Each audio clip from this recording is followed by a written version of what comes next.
Prince was Paisley Park was getting ready to open 87, 88, right?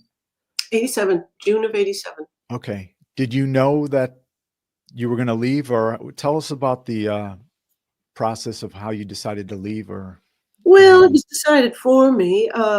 Paisley came online. It was early summer of 87. There was still some nuts and bolts to be tightened down and wires to be connected, but it was more or less working. And now, for the first time in my time with Prince, we now had a staff of some assistant engineers. We had more than one room, so there could be sessions going on in Studio A and Studio B and even Studio C. So it was a whole new way of working. We had a full-time technician. We had the great Sal Greco, who was completely in charge and had been, since the Purple Rain tour, in charge of the technical stuff. So my role in Prince's life could change. It was now an opportunity where, if there was going to be a change, this would be a good moment for it. I was getting increasingly really burnt out. I just worked 15 years worth of work in the last 4 years or so. And Prince was, after the revolution, the upheaval of the revolution, and having the band leave and Sheila's band come in and all these new people and this new place and this new way of working, it was just time for him to make a change. We fell out in it was September or October, something like that, of 87. And decided we would go our separate ways. I was out in Los Angeles, working on post-production on the audio for the Sign of the Times concert film. He was at home in Minnesota at Paisley Park, and he tried to reach me one night over the phone. And for the first time in all these years, I was unavailable. It just so happened that night I was out on a date. I hadn't been on a date in 4 years, over 4 years. No family life, no holidays, nothing. And I had met someone out there in LA and gone on a stupid date. And Prince was not happy that he couldn't reach me. Got on a plane, flew out to LA, cornered me on the post-production stage the next day, and we went into a vocal booth, and he demanded to know why I was unreachable. And at that point, we kind of went toe to toe, and I kind of said, standing up for myself, occasionally I will need to be unreachable. And we both knew we've come to the end of the road here, because he needed something that I could no longer provide. And he should have whatever it is he needs. Yeah. I mean, your place in history with yourself and Prince is forever going to be there. But I could see where it came to that point. Yeah. Bless his heart. I hope it's obvious that I have the highest respect and admiration for him. But how that young man, he was young when I knew him, how he managed to cope with everything he dealt with, I can't fathom, which is why I have admiration for him, because he did not go off the rails, and a lesser being would have. It taught me how hard this business is. It taught me how ridiculously hard it is at the highest level, particularly when you're essentially alone. This isn't Mick Jagger and Keith Richards. It's not, I don't know, Lennon and McCartney. It's not Elton John and Bernie Taupin. It's one guy. And to make these decisions on his own. He's got a band and everything, but still, at the end of the day, it comes down to him. He needed to do things his way, right or wrong.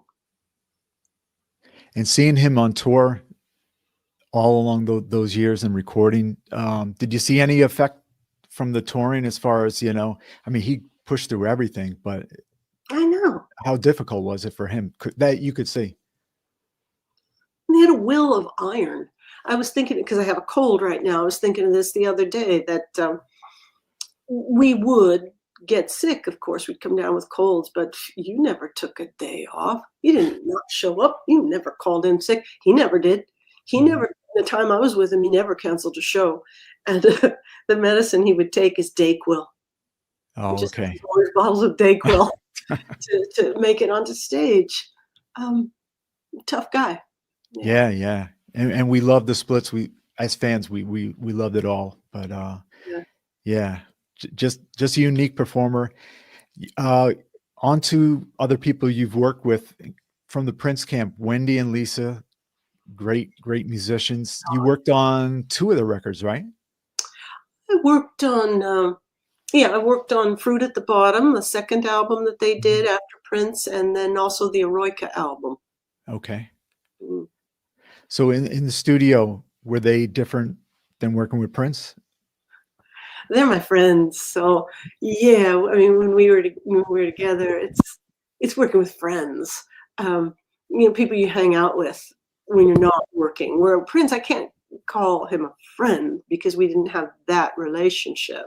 It Right. was a friendly working relationship, and we did do some non-work stuff together, but not friends. But with Wendy and Lisa, yeah, it's different. They're not as fast as Prince. Their art is similar to how most people create, in that Mhm. there's more experimentation involved. And they weren't chasing you around town on your dates, right? To see where you are. No, no, no, no, no. Right.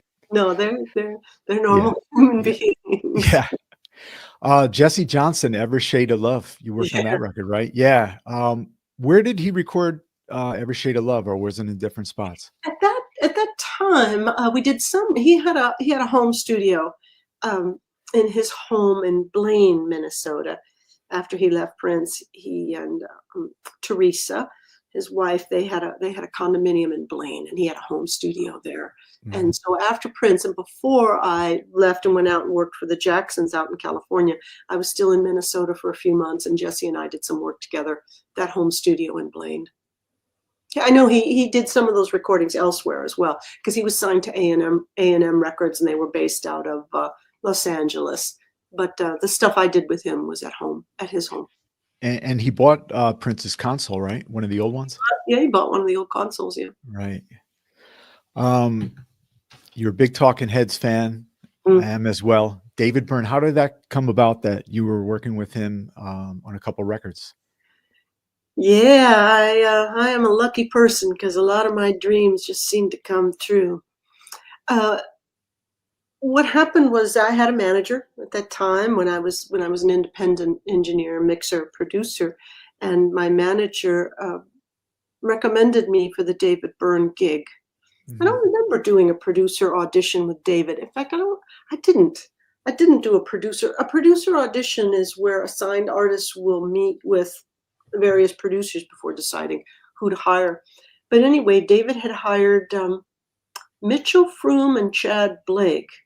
Chad is so great. I don't Mhm. know Mitchell, but anyway, they were a great, successful team. However, after 1 week in the studio, David realized this isn't the right producer engineer for him for the record Okay. he wanted to make. And I got a phone call on a Sunday night from my manager saying, "Can you get on a plane and go to New York in the morning to work with David Byrne?" And I said, "Yeah, yeah, of course I can." So I flew out from Los Angeles out to New York thinking, "Oh my God, this is David Byrne. What am I going to say to this guy?" He's already in the studio. He already had studio time booked. No Mhm. time for pre-production or going through the material or getting to know each other. None of that. Um, it was just be thrown right in, do the engineering, and then co-produce the David Byrne album along with Arto Lindsay. Mhm. Oh, yeah, I got out there and we made it work. In hindsight, boy, do I wish I had gotten that record from the downbeat. I wish I could have worked on that record conceptually, from the beginning. Not that I'm making excuses for it. I love the record and I'm happy with it, but I didn't get involved until it was actually already underway. I do love him, and he's Mhm. fantastic to work with. He's funny as hell. Mhm. He's got a great sense of humor, and he was really actually a joy to work with.